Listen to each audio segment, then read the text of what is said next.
We are now live to YouTube. The meeting will begin at 5 p.m.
Testing 1 2. Testing.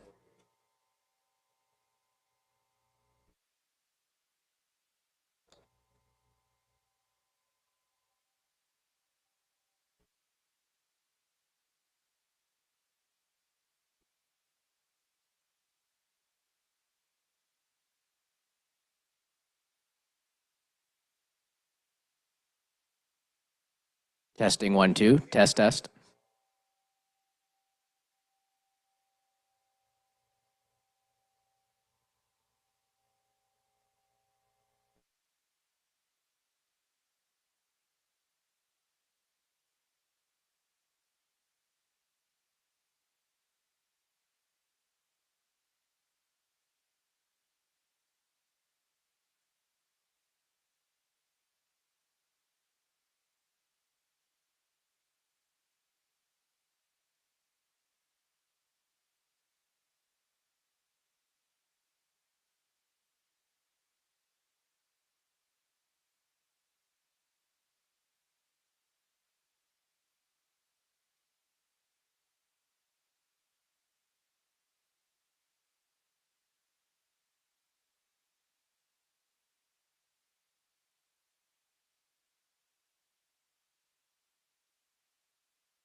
That's good.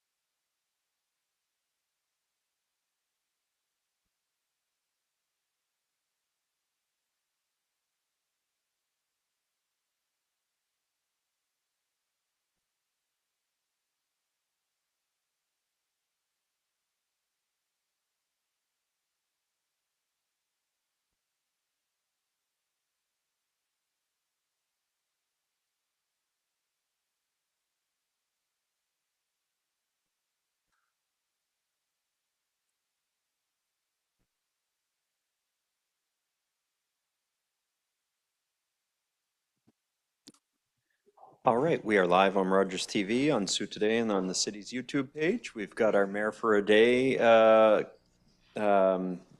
successful winner, Adeline Somm, who is going to open up our meeting. Madam Mayor? Thank you. I acknowledge with respect that we are in the Robin Treaty Territory, that the land on which we are gathered is traditional territory of the Anishinaabe and known as the Batawing. Bawatang is the home of the Garden River First Nation, Batchewana First Nation, the historic Sault Ste. Marie Métis Council.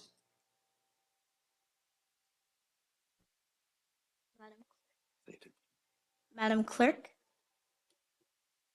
Under Agenda Item 2, Adoption of Minutes, I have a motion by Councillors Hollingsworth and Gardy, resolved that the minutes of regular council meeting of May 25, 2026, and special joint council meeting of June 15, 2026 be approved. All in favor? That carries. Under Agenda Item 5, I have a motion by Councillors Hollingsworth and Gardy, resolved that the agenda for June 22, 2026 City Council meeting as presented be approved. All in favor? That carries.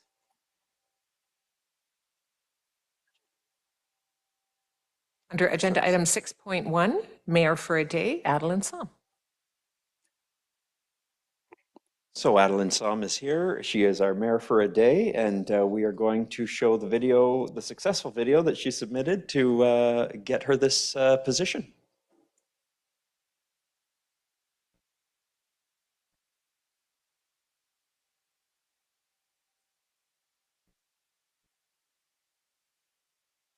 There have been some great politicians throughout history, like Abraham Lincoln, Winston Churchill, and Nelson Mandela, leaders who inspired change and made a real difference. And now, meet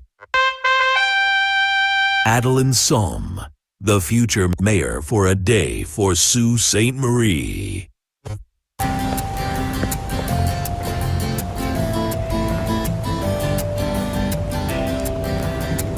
I'm Adeline Somm, and if I was mayor today, here's some of the things I'd do for you.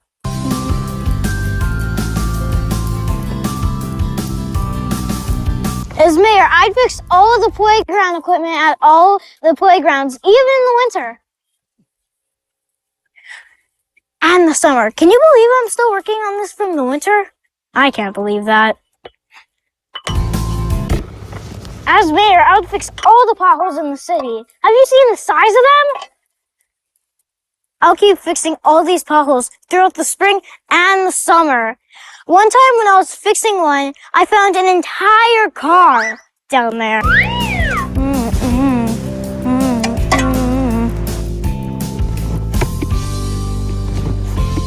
Forget Board of Works, I'll spend all the streets and parking lots.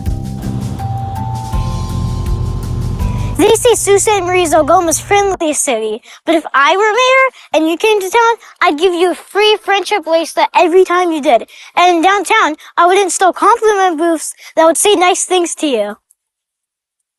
Some of my favorites are, you look like you always put your shopping cart back, and you look like you always say good morning to dogs. You look like you always put the cat back on your toothpaste. As mayor, I'll save the taxpayers' money. Forget a demolition crew. I'll take down the hospital with my trusty hammer. I should be done by the time I'm 100. We're halfway there. If I was mayor, no elderly person would ever have to cross this street by themselves.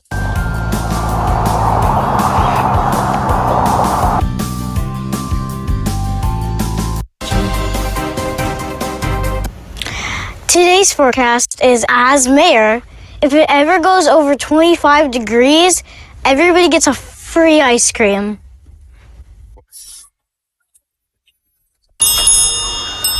If I was mayor, I'd like to see more support go to mental health issues. And I know addiction is a big problem, so I'd also like to see more support go to there.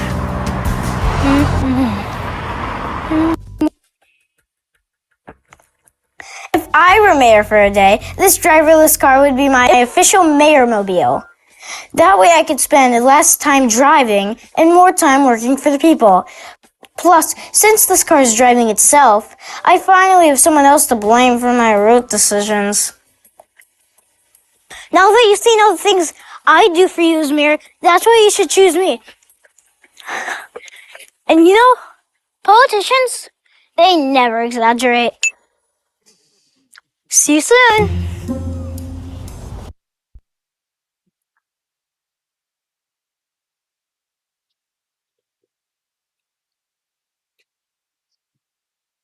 I was just checking the weather, and it's only 19 today, so you're clear on the ice cream for today. But we did give Adeline a friendship bracelet for being mayor for the day. So step one in getting everybody a friendship bracelet in town.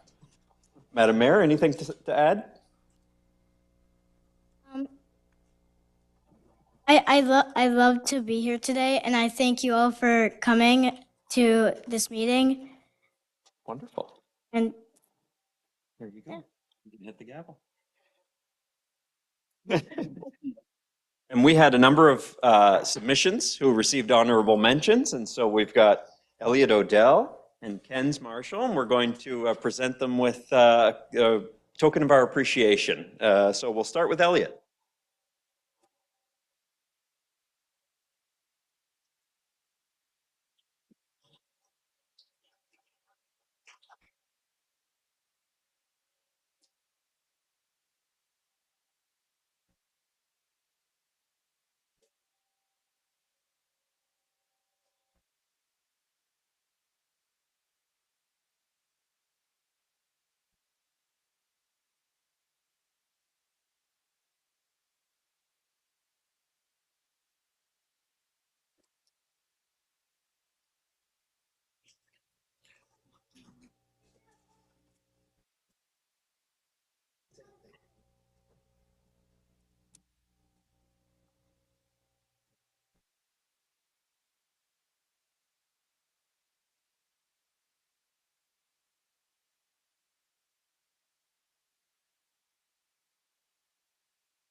All right, thank you to Elliot, to Ken's, and to Adeline.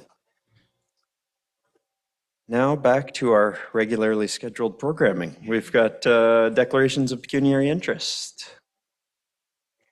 I have Mayor Shoemaker declaring with respect to the deeming bylaw, Sault Ste. Marie Park subdivision, Kingsford Road and Brunswick Avenue as the property owners or clients of the law firm in this matter, as well as the associated bylaw 2026-109.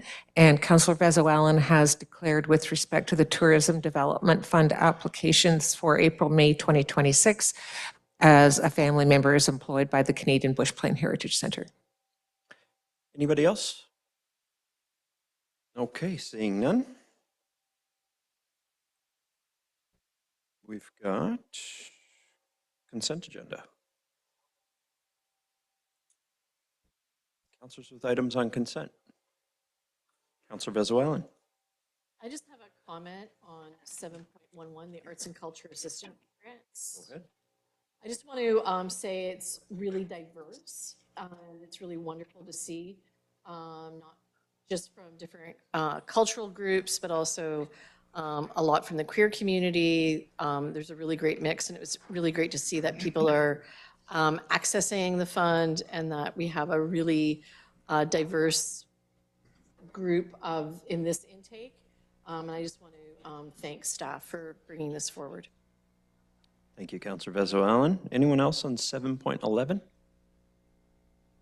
Okay, seeing none. Councilor Venezuelan, other items on consent? That's it. Other councilors with items on consent? Councilor Hollingsworth? Thank you.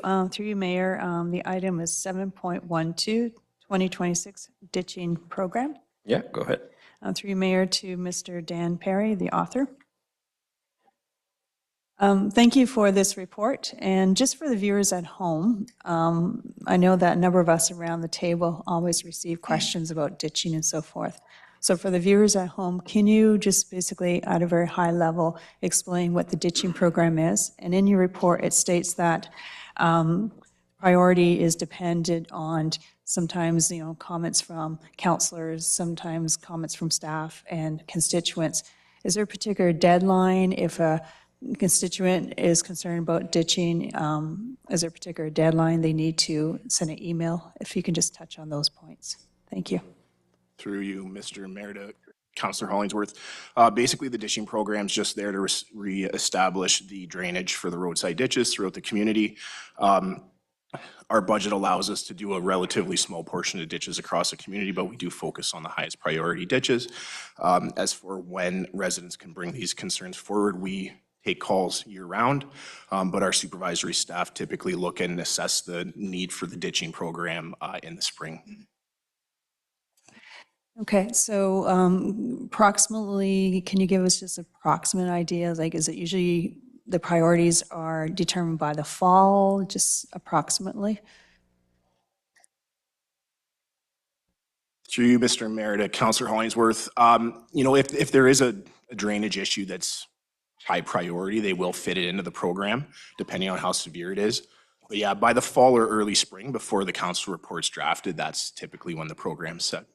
Okay, and obviously that includes looking at, I have my speech impediment colanders that may collapse or whatnot. Yeah, for sure. So if like a culvert failed and, somebody lost access to their driveway, that would obviously become a high priority. Okay, thank you, that's all. Thank you, Councilor Hollingsworth. Anyone else on 7.12? Seeing none. Councilor Hollingsworth, other items? Through you, Mayor, 7.13, 2026 curb and sidewalk program. Just pulling that up. And again, the author, Mr. Dan Perry. Similar to the previous one, but again, I just want to highlight this because these are the questions we receive quite often. So very high level, I'm assuming it's the same idea. If there's constituents that have a curb situation, they can reach out to Public Works through email and so forth. Through you, Mr. Mayor, to Councillor Hollingsworth, that's correct. Okay. So again, I think that's important for constituents to realize that we do have this program in place and that their supervisors, the whole team acts on it quite quickly. That's right. Okay, thank you. That's all. Thank you, Councilor Hollingsworth. Other items on consent? Oh, on this item, right? Sorry, Councilor Gardy, are you on 713? No, okay, sorry. Yeah, is there anyone else on 713? Thank you. Councilor Hollingsworth, other items on consent? No, thank you. Councilor Gardy? 7.1, I just have a question I need some clarification on. I think it's the imagination. Yeah, Dolly Parton Imagination Library. Yeah, through you, Mr. Mayor, to Mr. CAO Ver. I'm just trying to interpret on the last page of that report, I'm trying to interpret the table, which I'm sure is very easily interpreted, except for me. So could you just explain it to us, please? Through you, Mr. Mayor, to Councillor Gardy. The table in the financial implications, that's the table you're referring to? Yes. It shows the level of support that would be required to match the donations once the 3 years is over from the donor to the Dolly Parton Library. So in essence, if the city grows the program, then with this money that we receive from the donation, that is the money we would need to raise in order to support the ongoing program at that level of enrollment with the children. And so it's important to note that within the agreement with the Dolly Parton Imagination Library, there's no obligation that the city has to continue at that funding level. It's really going to be contingent on the amount of money that we can raise to continue the program beyond year 3. I can add, Mr. Mayor, that we had a meeting this morning with Matthew McDonald, the CEO of the Sault Ste. Marie Public Library, and he has indicated that they would be willing to take a lead role in the fundraising campaign and pulling the partners together in order to try and achieve that funding support level. Wait. So if I'm understanding you correctly and looking at this chart, from year 1 to year 4, the cost would essentially be 9 times greater, correct? Through you, Mr. Mayor, to Councillor Gardy, that is the level that the funds over the next 3 years will take us to. Oh, okay. But it will just be contingent on beyond that Yeah, time period. If understood. we raise the money, we would continue at the level. If not, we would have to decrease enrollment to fall back to the Fair support enough. that's in place at that time. Thanks for answering my question. Anyone else on 7.1? Councillor Caputo? Thank you, Mr. Mayor. I just wanted to thank staff for their work on this. This program has been really well received from everyone in the community, as far as I've heard, and it's something that I'm really proud of. I would also throw out to members of the community that now that this grant opportunity is available, I'm hopeful that now, since the library has taken the lead on being the lead fundraiser, we will be looking for donations, and it is a really worthy cause. 500 children getting a book a month, that is really incredible, and I would love to see this program grow. It will take us from the 500 children that we're currently serving to, I believe, Mr. Ver, to just over 2,000, correct? Or just under 2,000, I see that there, yeah. So it would quadruple in size, and I can tell you from firsthand experience getting to see children at my daughter's daycare who are enrolled. I told the story of, they were having what I'd like to call the cutest little book club meeting I had ever seen about a book called Toad by Toad. And, all of these kids are getting the same book every month. And it's really neat to see how it's impacted, children in the area. So if anybody has the ability to volunteer time or funds, we would definitely, certainly take advantage of that. So I just wanted to highlight that. And again, thank staff for their hard work on this. So thank you. Thank you, Councillor Caputo. Anyone else on 7.1? I just wanted to give thanks to Kiwanis Club of Sault Ste. Marie, Rotary Club, Sault Ste. Marie Zonta Club, and the St. Mary's College Student Council, who have all contributed nearly $20,000 to this Dolly Parton Imagination Library, and great community partners in that program. So thank you to those organizations. Councillor Gardy, other items on consent? Anyone else with items on consent? Councillor Caputo? Thank you, Mr. Mayor. 7.6, the municipal public engagement solution. I think my questions will be to Ms. Vecchio, maybe, or Mr. Tanasso. You can try, okay. So I'm just wondering, Mr. Tanasso, through you, Mr. Mayor, to Mr. Tanasso, what will this program be used to capture that we're not already capturing? So through you, Mr. Mayor, to Councillor Caputo. So this is a public engagement portal. So it's a, call it a one-stop shop where we can do surveys. We can put maps up. People can drop pins on maps. People can leave comments. We can put information out there. So it's very much, I guess, like I would say, a one-stop shop that has a lot of usability and a lot of different features that will help us doing all of our engagement that we would do across the entire municipality. So is it fair to say this would be used for, like, would have been used for, like, say, transit, or when we were doing the streetscape, like, pretty much, maybe for your planning application or the planning meetings that you have for all of those things? And then also, are we talking about, like, starting an email list potentially? Is that also what this is used for?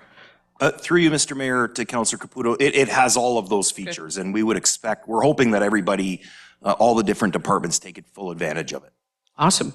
Well, I think this is a great step forward. I think that public engagement is something that is certainly really important and something that we've been striving to do better at. And hopefully this will assist us in getting out the messages and some of the great work that the city is doing. So appreciate it. Thank you. Thanks, Councillor Caputo. Anyone else on 7.6? Seeing none, Councillor Caputo, other items on consent? No, that's it. Any other councillors with items on consent? Councillor Dufour? Thank you, Mr. Mayor. 7.19, access to land, 89 Hudson Street. Through you, Mr. Mayor, to Mr. Tanasso. Mr. Tanasso, could you give us just a brief overview of this project and highlight for folks at home some of the affordability commitments that are within that proposal? Yeah, through you, Mr. Mayor, to Councillor Dufour. So the Access to Land program really was, it was a program to make city lands available for residential development. The Hudson Street property, which is the former Studio 10 property, was one of the lands that went out this round. We received 2 bids. Both were very strong. After careful consideration, the selection committee's recommending raise the roof.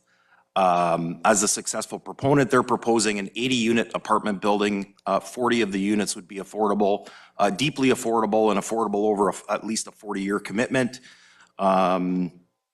They're also proposing a bit of a modular build with a partnership with Great Lakes Homes for sort of panelized modular construction. Then they're also leveraging Community Builders, which is another nonprofit that supports workplace training and social enterprise as part of the build. And yeah, we're really excited to see this move forward. There's also a small commercial component that they've embedded in the development, so we're really looking forward to working with them. And I would note that Mr. Watson is available via Zoom should council have any questions of Raise the Roof. Awesome. Thanks, Mr. Tanasso. Just for my part, I want to thank staff and also thank all the folks who've been involved in the Housing Accelerator Fund. I think this is just one of many examples of the Federal Housing Accelerator funding making a huge difference in our community. Also like to thank Raising the Roof and all the folks from this proposal. It's not often that I don't think we've ever seen a 40-year affordability commitment come to council. And we know that those deeply affordable units will make a huge difference in our community and in a place that needs the investment. So I'm very happy to see this and thank you to staff. And just to highlight as well, the other access to land proponents too. It's great to see this program being utilized and these units coming online in our community. Thank you very much. Thank you, Mr. Councillor Dufour, sorry. Other councillors on 719? Councillor Spina? Thank you, Mr. Mayor. Through you, probably to Mr. Ver, and not that I'm trying to get into the exact numbers here, but can you tell me, did we recoup our initial investment on this property? Remember, it was purchased by the city. Did we recoup our initial investment? Through you, Mr. Mayor, to Councillor Spina, that is correct. Raise the Roof had offered $350,000 for this piece of property, which is where the city had purchased the property. Perfect. So there's no loss to the city, and in fact, we'll see net new revenue coming in when the taxes from this project are fully implemented. Through you, Mr. Mayor, to Councillor Spina, that is correct. Wonderful. Thank you, sir. That's all. Thank you, Councillor Spina. Anyone else on 719? Councillor Bruni? Thank you, Mr. Mayor. Maybe a question to the delegation that's on. Yes, we've got Leslie Bellingham and Paul Watson on the line. Maybe they can explain, and maybe for the public, they have questions, maybe they can speak about what is Raise the Roof and how do they go about building these buildings that and fundraising, whatever else that they do. The floor is yours, Ms. Bellingham. I see you got your mic on. Yeah, thank you very much for having us tonight. And we are very excited about this development. To give some context on Raising the Roof, we are a national charitable organization dedicated to developing, preserving, and operating affordable housing. So our interest in this project is to be able to make the most community good by developing new units of purpose-built rental, including affordable rental units. And we have a long-standing partnership with Community Builders, who I know is newer to Sault Ste. Marie, but we have worked with before, and there are other chapters in other communities like Sudbury. So we are developing all different kinds of affordable housing, from renewal and retrofit of existing buildings, new purpose-built rental. We've been in operation for about 30 years. For the last 6 years is when we have been doing this program and developing new housing. We operate 170 units right now. And in different communities across Ontario and in Manitoba. And we're very excited to be able to bring this to the community of Sault Ste. Marie and to work with one of your local modular suppliers and just be able to create more housing and community, and be very happy to answer if you have any other specific questions about this property. Thank you, Councillor Bruni. Are there other questions, not for the developer, but generally? No? That's fine. Anyone else with questions on 719? Mr. Ver, just following up on Councillor Spina's question, when we purchased the property at $350,000, was that an already vacant property, or did we have to pay to demolish the building that was on there? Through you, or to you, Mr. Mayor. At that point in time, the building was demolished through the insurance, and the city purchased the property. Perfect. So we didn't incur demolition expense on our end? That is correct. Okay. And to Mr. Tenazzo, the 40-year affordability commitment, I just want to zero in on that a little bit. What is the city's minimum, what was the city's minimum affordability requirement in this access to land program? To you, Mr. Mayor, for all of our incentives, we require a 20-year commitment. So the proponents, Raise the Roof, and their partners have, willingly and voluntarily doubled that commitment? That's correct. That's great news for the city. And these units exceed, am I correct in saying they exceed the required level of affordability we would have it at? Through you, Mr. Mayor, so our definition of affordability, it's a little bit complex, but essentially it's below market rate. Raise the Roof has indicated that their level of affordability would be about 80% market rate. So it would be a little bit below what our definition is, or more generous than our definition. Even more affordable than our minimum would require. Yeah. Yeah, that's fantastic. Well, I think, as I said already about this project, it's a win-win-win. It increases the number of units in the community overall. It increases the number of affordable and deeply affordable units, and not just for a 20-year period, but for a 40-year period. And it recoups the entire investment that the city put out to purchase this property. So can't say enough good things about this project. I think it is a true success story. And with that, Councillor Dufour, any other items on consent? That's all, thank you. Other councillors with items on consent? I'll just note on 7.20, we've also got the proponents here. We've also got the proponents here, Mr. Topan, Mr. Cichelli, who are planning a development at 84 to 94 Park Street, and certainly eager to see that development proceed as well on another piece of property that has been undeveloped for many years and will be put to good use. So thank you to our local developers there. All right, Madam Clerk.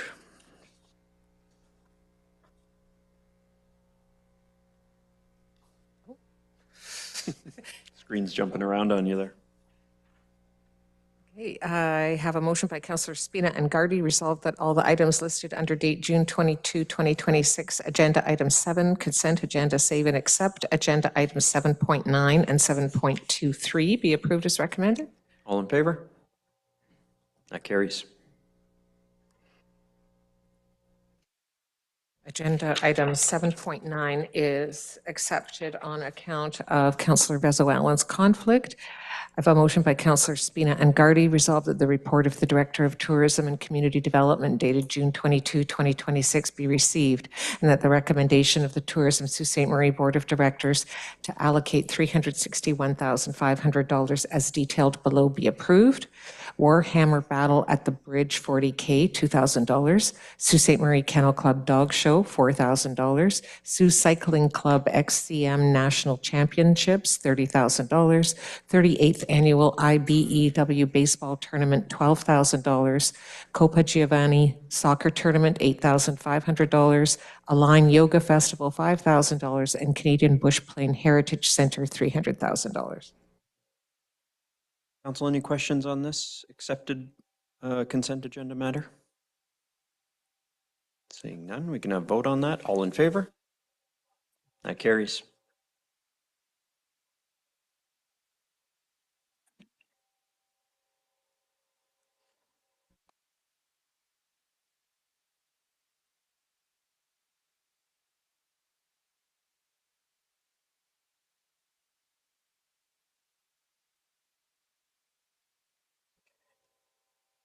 And 7.23 is the deeming bylaw with respect to Sault Ste. Marie Park subdivision. There is no vote under agenda item 7 because there's a bylaw under the section 12. So we will deal with that under the bylaw portion? That's correct. Which will take us then to agenda item 9.1. The Mayor's Youth Advisory Council. It's a motion by Councillors Vezo-Allen and Dufour, whereas the Mayor's Youth Advisory Council, or MIAC, was established to provide a voice for the youth of Sault Ste. Marie, and its purpose is to advise City Council of important issues that concern the city's younger population. And whereas MIAC is composed of only 12 youth from Sault Ste. Marie, representing a small percentage of youth voices, and whereas there are multiple youth organizations across the community, including Thrive Teens on the Move, Youth Odina, Algoma Youth Wellness Hub Youth Advisory Committee, youth councils from all school boards and post-secondary institutions, and others. And whereas priority and investment in our youth is underway from recommendations from the Community Safety and Wellbeing Plan, and whereas an outcome from those recommendations is the Planet Youth Initiative being led by Algoma Public Health.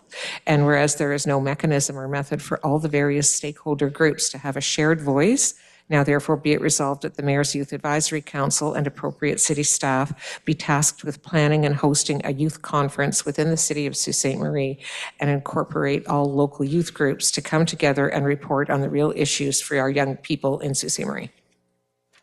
Councillor Vezo-Allen. Thank you so much. I want to thank my colleague, Councillor Dufour, for supporting this motion as well. This stems from many conversations with both youth that I interact with in my volunteer capacity, as well as conversations at the Algoma Youth Wellness Hub and others. You know, there's the New Mentality. There are so many groups that a lot of people aren't aware of, and there really is no kind of annual meeting or annual gathering, and I think it would be really critical Whereas, Planet Youth is a great initiative, and I'm really glad that we supported it, but it's a snapshot of grade 10 students. So it's not really encompassing all of the youth in our community. Reported by AWIC in December 2025, our local youth unemployment rate was 23.5%. The Ontario average was 15.6%. And in terms of employed youth, we're at 47.3%, and the Ontario average is 52%. So we definitely are at a critical point in our community in terms of gathering useful information, and this, really comes back from my old youth association days back in 2009, 2010, and we're having those same conversations, and we need a mechanism for action. I think that's really important, so I'm really pleased. I think you'll see a lot of partners come on board. I think it will not be, as difficult for MIAC and staff to plan this, and I know there is a lot of excitement and capacity for support from the Algoma Youth Wellness Hub as well. So I am hoping that my colleagues agree and that we see something happening here in Sault Ste. Marie. Thank you, Councillor Vezo-Allen. Councillor Dufour.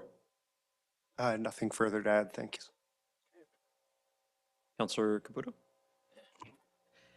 Thank you, Mr. Mayor. I just wonder where the funds to have this youth conference would come from. Is that going to come from money already allocated to MIAC, or is there a budget? There's not a lot of info there. I believe that this will have to be planned in some way, shape, or form with our community safety and well-being coordinator, who would work with MIAC to determine the capacity to do it and the budget to do it. And then if there were funds needed to be allocated, that would come to us for approval, I suspect. Yeah. To you, Mr. Mayor, that is correct. Okay. Councillor Spina. Thank you, Mr. Mayor. I had a similar question, but just reading the last lines of the proposed motion, it reads as if it's directing staff to actually do this. Should we be asking for a report first to determine whether or not it's possible and to determine what the costs associated would be before we're giving them direction to do it? If that's a friendly amendment, we can do that. But That was a thought, Councillor Spina. However, we do know that it is necessary. And I know that a lot of the community support will be there. I don't think it's something that's going to be very onerous or expensive. We have a lot of space for that to happen. And I think it just stalls the planning of it if we wait for a report to say what we already know, is my philosophy. So I'd rather give the action rather than it get delayed again for a report to come back. ultimately, MIAC does have a small budget that it can manage these things in, if it's manageable within that budget. So I think that there is, the possibility that it happens within an existing budget line. But if it couldn't, then it would have to come. Then it would come back. Ultimately. And sorry, while I'm reading this, my computer shut off and restarted. My apologies there. Okay, so if this goes over whatever the MIAC budget is, I've seen these conferences before. In fact, one of our past councillors ran one of these conferences, Councillor Hilsinger, former Councillor Hilsinger, did an absolutely fantastic job, and it was massive. And there was major costs involved, and the GFL was completely full, and it was a huge conference. It was extremely successful, but it was months of work and massive budgets. And I worry we may be setting up staff for that kind of a direction by giving them direction without kind of encasing it in what the limits around that request would be. If I could, it would be within all the existing youth groups that are working in silos, not together. So it would not be hey, we're going to have every single high school, college, university student come to this gathering. It would be representatives from all the groups. And I know you're familiar with the new mentality at AFS. And then, so it would be all the groups that are working currently as youth advisory councils coming together. Perfect, thank you. If it's a clarification question? Wouldn't we be, sorry, through you, are we committing MIAC's funding without, like, isn't this funding supposed to be theirs to do something in the community that they see fit? I just worry, now that we're discussing all of this, that we're committing funds that maybe don't belong to us to commit. So that's my concern. I think what Councillor Vezoellen is proposing is a good, idea and would love to see it happen, but I don't want to tie the hands of MIAC and commit all of their funds to doing something that they haven't suggested. So I would suggest a friendly amendment to bring the report back to see what the cost would be and where it would come from, just simply because, like I said, I would be uncomfortable committing MIAC's dollars without their consent. I think you're moving to amend the motion. Yeah. Necessarily friendly in the traditional sense, but not unfriendly either. Sorry. I'm not trying to be unfriendly. That would be for a report back. Just as I'm listening to the concerns about getting a report back, it seems like the delay is the concern. We could put a time frame on the report back. We could get a report back by July 13th because it's not, an onerous report. If that would be, and if it's a report back by July 13th, then are we friendly amending it? Yep. Madam Clerk? I'm going to cancel the vote that I have open. Sorry.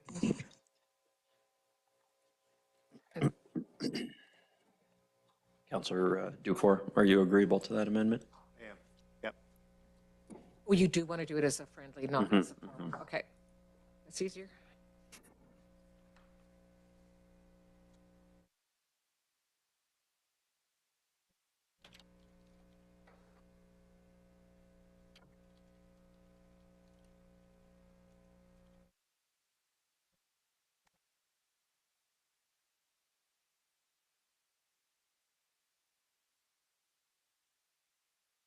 So we're going to say the operative clause, be it resolved that the Mayor's Youth Advisory Council and appropriate city staff be requested to report back to council by July 13, 2026 regarding planning and hosting a youth conference within the city of Sault Ste. Marie and incorporate all local youth groups to come together and report on the real issues for young people in Sault Ste. Marie.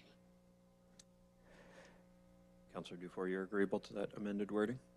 Okay, and so with that amended wording, we could have a vote on the matter. All in favor? Any opposed? That carries. Agenda item 9.2 is a motion by Councillors Gardy and Scott, whereas Sault Ste. Marie occupies a unique and historic position as a prominent Canadian border city situated directly on the international boundary of the St. Mary's River, and whereas Sault Ste. Marie Waterfront Boardwalk serves as one of the city's most significant public spaces, serves as a driver for tourism and the primary visual gateway viewed by international maritime traffic, international bridge traffic, visitors, and our neighbors in the United States. And whereas displaying the national flag of Canada in a prominent, large-scale format fosters profound civic pride, celebrates our national identity, and serves as a powerful symbol of welcome and Canadian sovereignty at a critical international crossing. And whereas the St. Mary's River Boardwalk currently features two smaller flag installations, including a dual Canadian-American display symbolizing our close international bond, and a separate single Canadian flag located on the western stretch near the Delta Hotel. And whereas replacing the existing smaller Canadian flag near the Delta Hotel with a landmark, large-scale garrison-style Canadian flag, an engineered flagpole would dramatically enhance the visual landscape of our waterfront without duplicating or altering existing international displays. Now therefore be it resolved that City Council requests city staff to investigate the feasibility, logistical requirements, and estimated costs of installing a large-scale Canadian flag landmark on the boardwalk near the Delta Hotel location. Further be it resolved that staff specifically evaluate and include the following in their report back to council.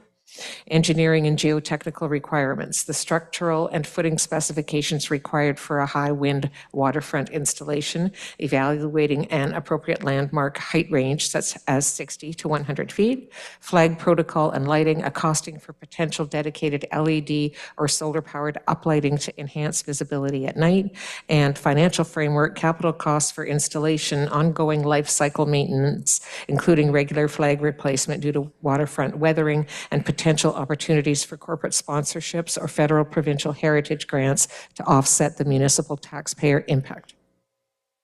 Councilor Gardy. Thanks, Mr. Mayor. So the motion that was just read by City Clerk Tuzinski is for staff to investigate the feasibility, locations along our waterfront, along with the external funding models for a landmark large-scale Canadian flag, as she mentioned. I had referenced the Delta just because that's where a single Canadian flag currently flies. I don't necessarily feel that it has to be there, but somewhere along, I think the boardwalk close to the boardwalk by the Station Mall. And as a prominent border community, this project is about creating an unmistakable monument of national pride right at one of our country's gateways and enhancing our public space. And I just want to be clear to people who are watching or people around this table that the motion does not commit municipal tax dollars tonight. It simply allows for staff to do the necessary homework, looking specifically at external funding streams and technical requirements. It's a standalone project to celebrate our Canadian identity, and I think it complements existing civic displays.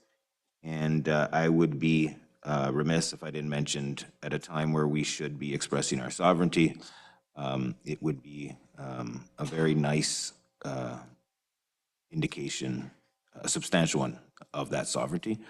So I'm hoping that council will support staff looking into this. Thanks. Thank you, Councilor Gardy. Can we just, given the context of your comments there, remove the wording near the Delta Hotel location? Yeah, Leave it at on the boardwalk. for sure.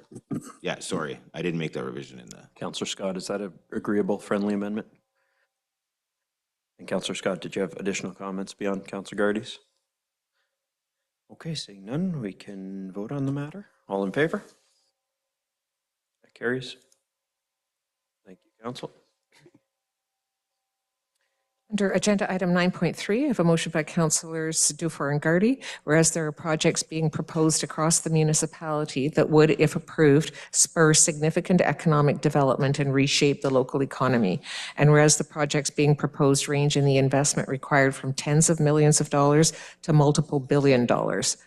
And whereas the Economic Development Community Improvement Program does not currently distinguish the incentives available based on the value of the investment to be made. And whereas it would be prudent to ensure the Economic Development CIP incents projects to as great of a degree as similar programs in other Ontario municipalities, all while ensuring compliance with the Municipal Act. And whereas a graduated incentive based on the value of the investment to be made is one way in which the City of Sault Ste. Marie may be able to better compete for any number of projects being proposed both within the municipality and within Ontario more broadly. Now therefore be it resolved that staff be directed to review the Economic Development CIP and report back to City Council on any proposal that ensures Sault Ste. Marie's Economic Development CIP is competitive with CIP programs across other Ontario municipalities, recognizing that Sault Ste. Marie has other incentives such as a lack of development charges. Looks to have a graduated tax increment level and/or a longer term for projects that require greater investment and create greater long-term benefits, and examines any other changes required to our Economic Development CIP as staff may recommend or bring forward for Council's consideration. Thank you, Madam Clerk, and thank you to Councilor Dufour and Gardy on moving and seconding this motion. As we have been in discussions with a number of projects that are looking to be established in the community, one thing that has come up is the fact that if you're investing, so, I'll give an example, 10 or $15 million into an economic development project, you're eligible for a 4-year tax increment grant. If you're investing in a $100 million or $200 million project, you're eligible for a 4-year tax increment grant. So the idea that other municipalities have come up with is that the greater the level of investment, the longer the term of the grant can be. We just did this with our tax increment grant for new housing developments. If you have a greater level of affordability, it stretches out the benefit over a longer period of time. So similarly, if there is a greater economic benefit, it would stretch out the incentive over a longer period of time, which would help the economics of the project. So that is something that I think is wise for us to look at, whether or not other municipalities have, a program that, how ours compares to theirs, recognizing that we have other incentives, like a lack of development charges, that are a benefit for those organizations and businesses doing expansion in Sault Ste. Marie or establishing themselves in Sault Ste. Marie. So just a review to make sure that we are staying competitive with other municipalities. Councillor Dufour?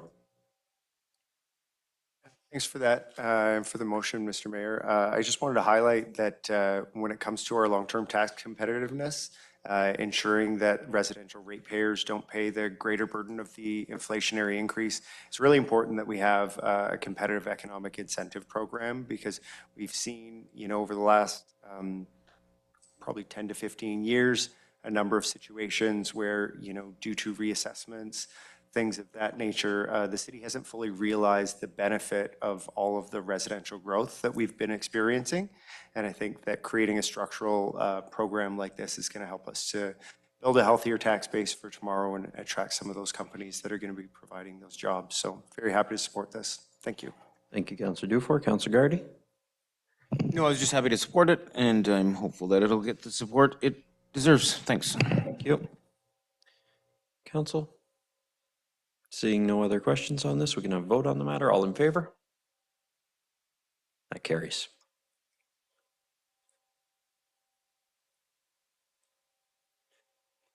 Under agenda item 9.4, Highway 17 safety, a motion by councillors Hollingsworth and Spina, whereas within the last several years, Highway 17 has been closed in all 4 seasons due to severe transport accidents, washouts, and heavy snowfall. And whereas in 2025 to the present, an alarming 10 and greater accidents and over 10 closures have taken place, reinforcing that Highway 17 is unsafe. And whereas Highway 17 is the lifeline for several communities from Sault Ste. Marie past White River, closure of this important highway is significant to the economy of the area and those that live along it.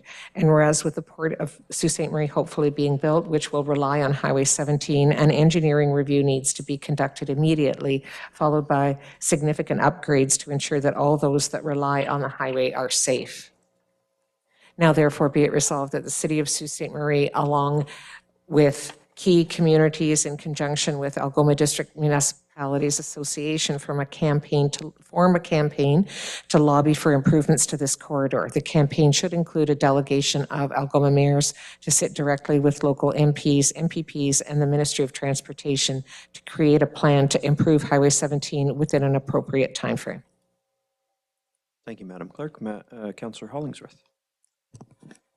Thank you. And also I want to say thank you to Councillor Spina to second this. We, all of us around this table in this community and the community surrounding Sault Ste. Marie have been reading too often, too many times in our local media and hearing on our local TV station that Highway 17 continues to be a problem. Unfortunately, we have sadly evidence of people that have died on Highway 17. We have evidence where closures have prevented people getting to work, have prevented people getting to their medical appointments, and so forth. We here in Sault Ste. Marie, we in Algoma need to be that one solo voice, a strong voice. And having said that, it's time to put together, form a committee to really lobby to have these improvements. Several weeks ago, as you may remember, I did push for partnerships to start working with other communities in Agoma.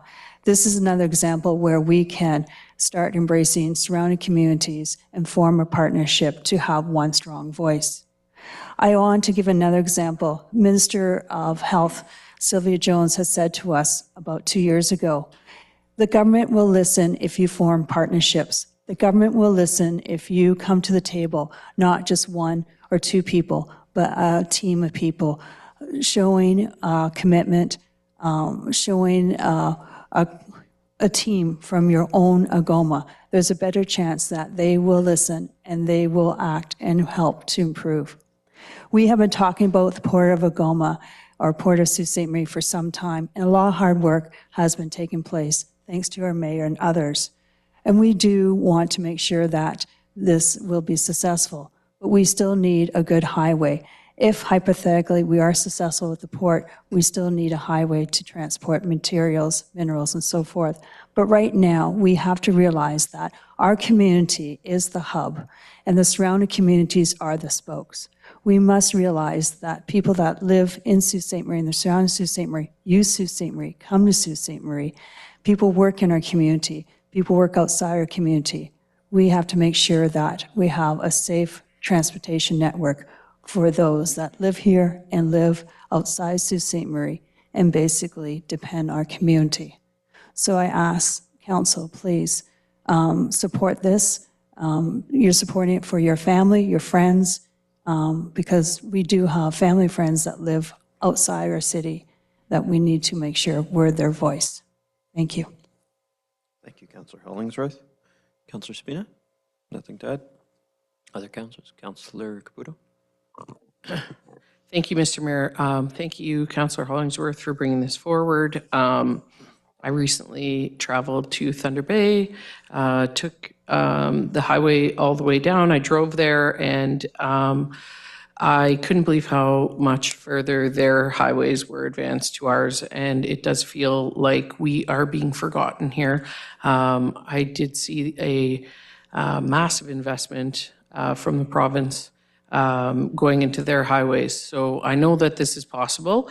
I just had some questions or maybe clarification about, I see in the whereas the port, and then that an engineering review needs to be conducted immediately, but that's in the whereas and not the therefore be it resolved.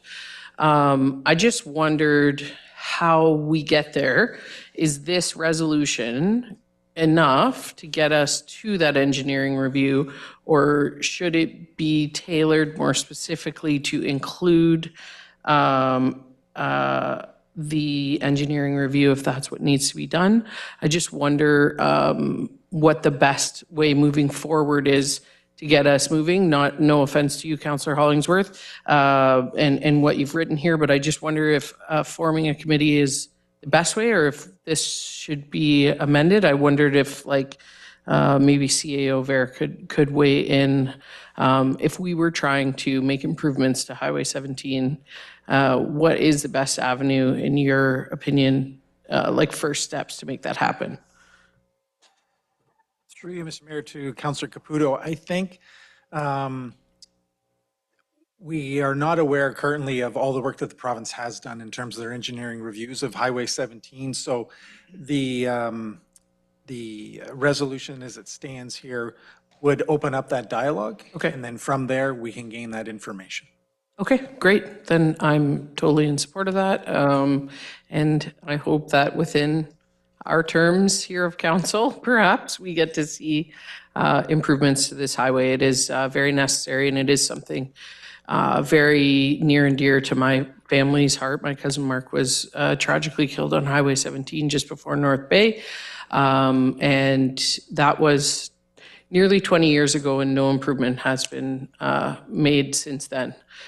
So, this is something that my family has felt very, very closely. And so I thank you for this, and I definitely support it. So thank you. Thank you, Councillor Caputo. Any other councillors?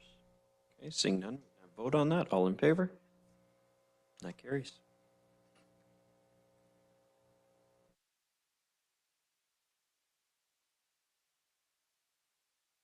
Agenda item 9.5, allocation of municipal accommodation tax revenue. It's a motion by Councillors Kinnick and Scott. Whereas Section 400.1 of the Municipal Act 2001 and Ontario Reg 43517 authorize municipalities to impose a municipal accommodation tax on short-term accommodations. And whereas the amount applies to accommodations of 30 days or less, including hotels, motels, and short-term rentals, and is collected as a direct tax from visitors. And whereas provincial legislation requires that a minimum of 50% of MAT revenues be remitted to an eligible tourism entity for the exclusive purpose of promoting tourism.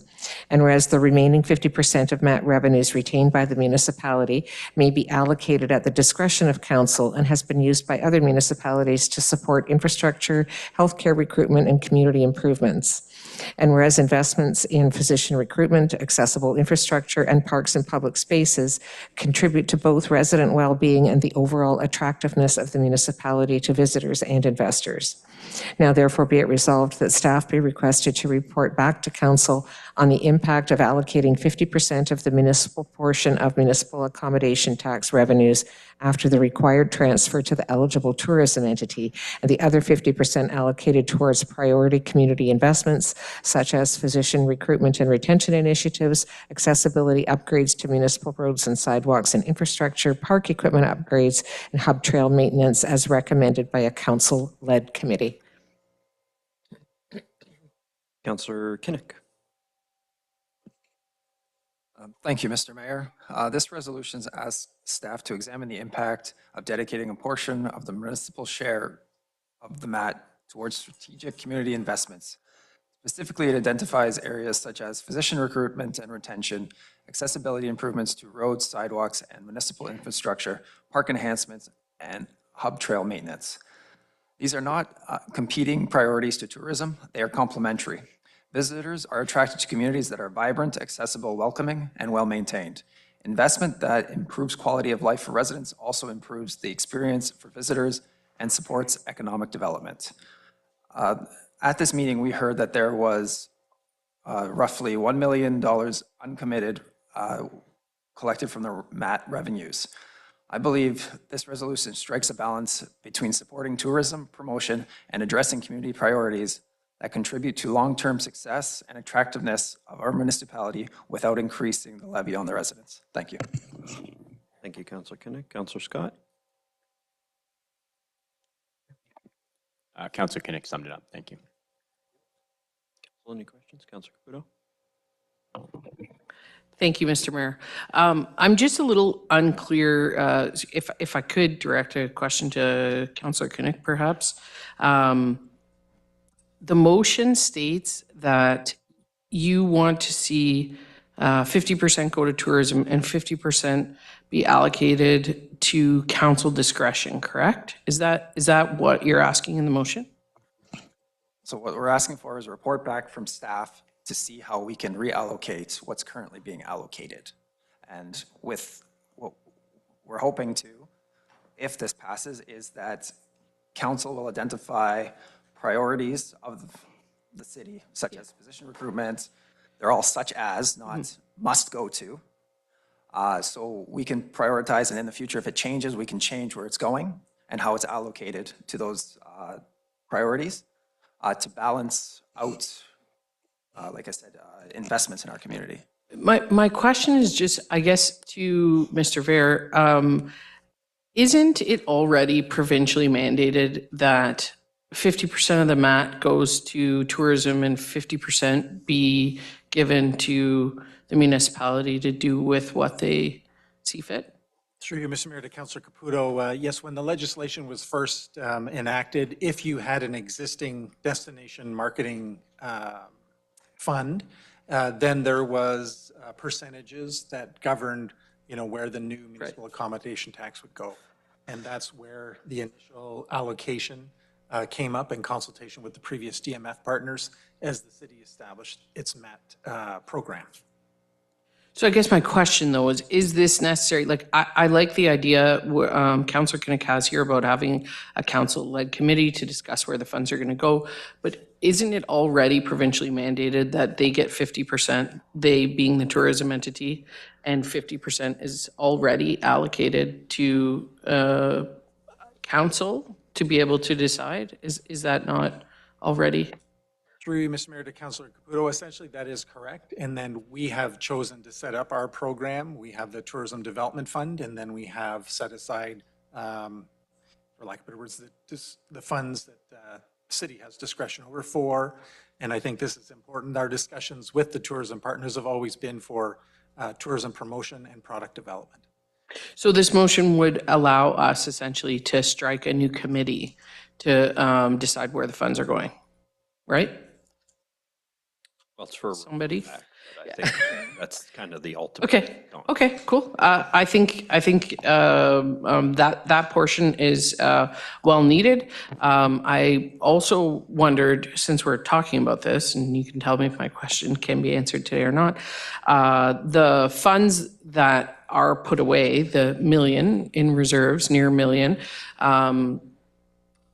since it's my understanding that 50% of the entire MAT should have come to council but wasn't. I wondered if there was, am I on the right track so far in saying that? I don't think that's quite right. Through you, Mr. Mayor, to Councillor Caputo, yes. So our Director of Tourism and Community Development comes to council with updates on the MAT funds, how we are proposing to use them, and then as new projects and initiatives come forward, proposing use of those MAT funds. So along the way, we do annual reports on the MAT and how those funds are used, which money set aside, which projects are in the queue. Important to note, I think, that because there's $1 million in that reserve right now, it does not mean that notionally there aren't projects that the tourism group has identified as potential users of those funds. That would obviously come back to council for approval as those projects materialize. I think my question, though, is of the funds in reserve, is any of that, was any of that to be allocated to council spending? Or is that $1 million that is supposed to be allocated to the 50% of tourism spending? Or is that not how that works? Through you, Mr. Mayor, to Councillor Caputo, and then I'll have Travis jump in here as well. I think he can get into the specifics of how the funding is allocated. I think an important consideration for council in this is that when we established the tourism fund, when we established the MAT, and we set out an MOU with the tourism group, and we had a management agreement with the tourism group, the understanding is the funds raised from the MAT would go towards tourism promotion and product development. And those things would be the exclusive use of those funds. Now, council has the ability to change how those funds are allocated, but I think it's important for council to recognize in good faith all the discussions we've had to date and the agreements that we've had with those tourism groups is that those funds would be used for tourism promotion and tourism product development. Travis, I'll turn it over to you if you want to talk about the specifics of the allocation. Mr. Anderson. Sorry, Mr. Anderson. So I'm going to come off as an idiot, and I fully appreciate that. I'm not clear where the $1 million reference came from. I know we had funds in our tourism development fund that were in there that were upwards of 900,000. I think. And I'm okay. Okay. So to be clear, with respect to that reserve is drawn down every year based on projects that we do have upcoming. So there was contributions that are committed there for the Ontario Winter Games. There was contributions that are committed, much like council did tonight for the Bush Plane. There are also funds that we like to build in reserve. So in instances where we want to put a bid in, as we did for the Memorial Cup, we allocated $500,000 at the time for that. So it's not 100% correct to say that they aren't allocated. That fund is meant to be accessed by the tourism industry to help support and grow the industry. And I'll just state that we just received today our debit and credit card transactions from visitors and from 2025, and we had $175 million that was contributed into the local economy from tourism. So I think we've been clear. I probably haven't been clear in answering this question, but we've been very clear with the industry and the individuals that work in the industry that our goal is to grow tourism, diversify our economy, and continue to grow this fund. And that's why that money was set aside in the Tourism Development Fund. Okay, so if I'm understanding correctly, the provincial legislation is 50% to tourism, 50% to municipality. But because we signed an MOU, and I say we, a council before this council, had an MOU with the tourism board, essentially we've just meshed, and that fund is like, council is not given the say over the 50%. Is that correct? Through you, Mr. Mayor, to Councillor Caputo, no, that's incorrect. So that fund, council has final approval over the use of those funds, which happened tonight. As a prime example, council approved the Tourism Development Fund applications through the report, and that's how that occurs. Okay. Okay, so each year we're not given like a total of, the MAT collection, say is $3 million and 1.5 goes here, and we're not given a choice over where the 1.5 goes necessarily. We are more presented with. Through you, Mr. Mayor, to Councillor Caputo, yes. So typically, a portion of that, let's call it just for the sake of the terms that we've been using today. So 50% of our funds go to the TDF on an annual basis, and then the remaining portion fall under tourism's operating budget, which staff bring a report to council on an annual basis outlining how we intend to utilize those funds, and then council has the opportunity to approve or deny the use of those funds through the operating budget.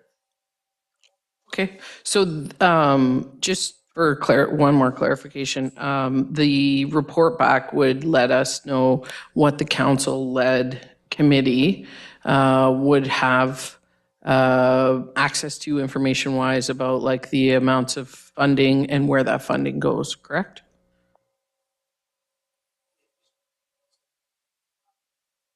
That is correct. Okay. I would say that information does come to council now through the updates of the tourism group. Okay, thank you. Those are all my questions. Number of folks have questions on the list, so I've got first Councillor Spina, then Gardy, then Hollingsworth. Thank you, Mr. Mayor. Yeah, I mean, some of the questions have been answered, but I'm going to have a few more. And maybe beneficial. I want to go back, not the last meeting, because we had our meeting where we co-hosted with Sue Michigan, but the one before. I think that's where it became very, very clear to everyone at these tables and everyone in the room here about this 50% allocation. I think, at least speaking for myself up until that point, it wasn't clear that 50% was to be allocated to the municipality. Now, when that's done through you, Mr. Mayor, to Mr. Ver, when or has that been done in the past? Have we had tourism allocate 50% of those funds to the municipality? Or has it all stayed within the TDF and the operating budget of tourism?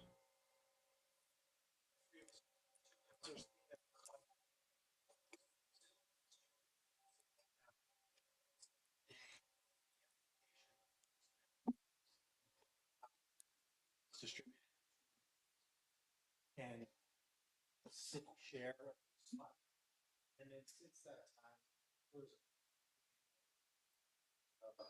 revenues that have been brought.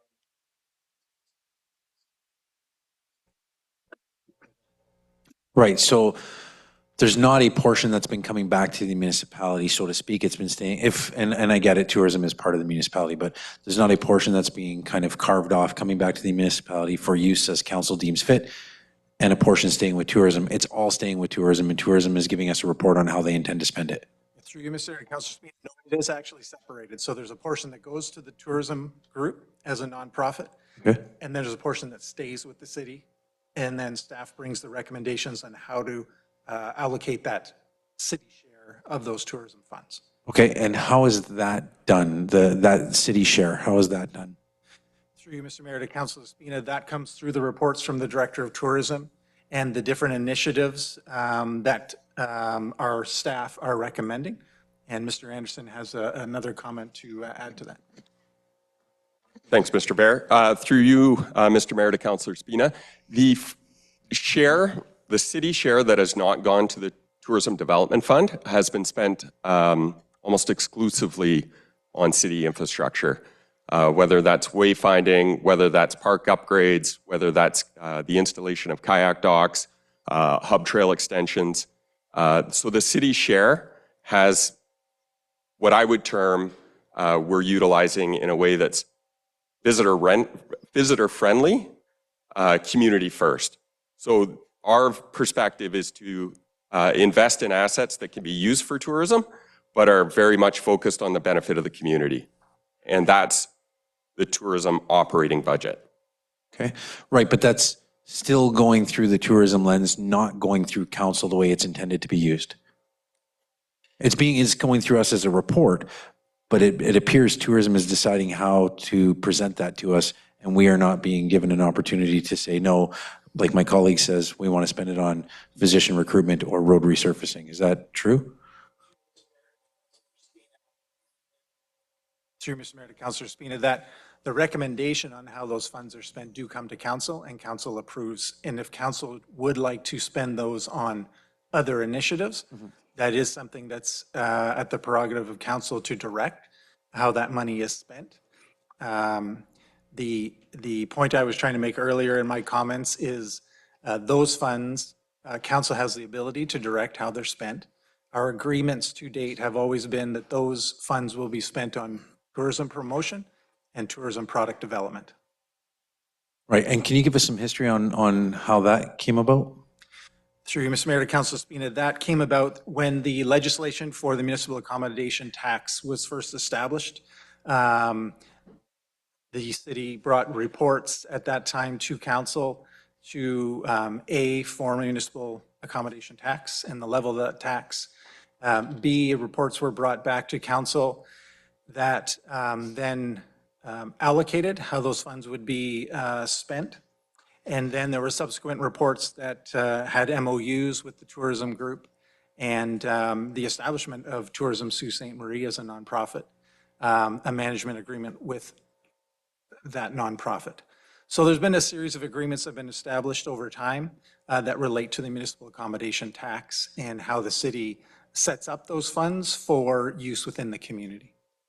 Okay, and now, is it possible within our current framework for someone, say, in Public Works, to present to council saying, we'd like to use the city portion of the municipal accommodation tax to repair some city roads or to do some curb repair work, or is it solely coming from the tourism group?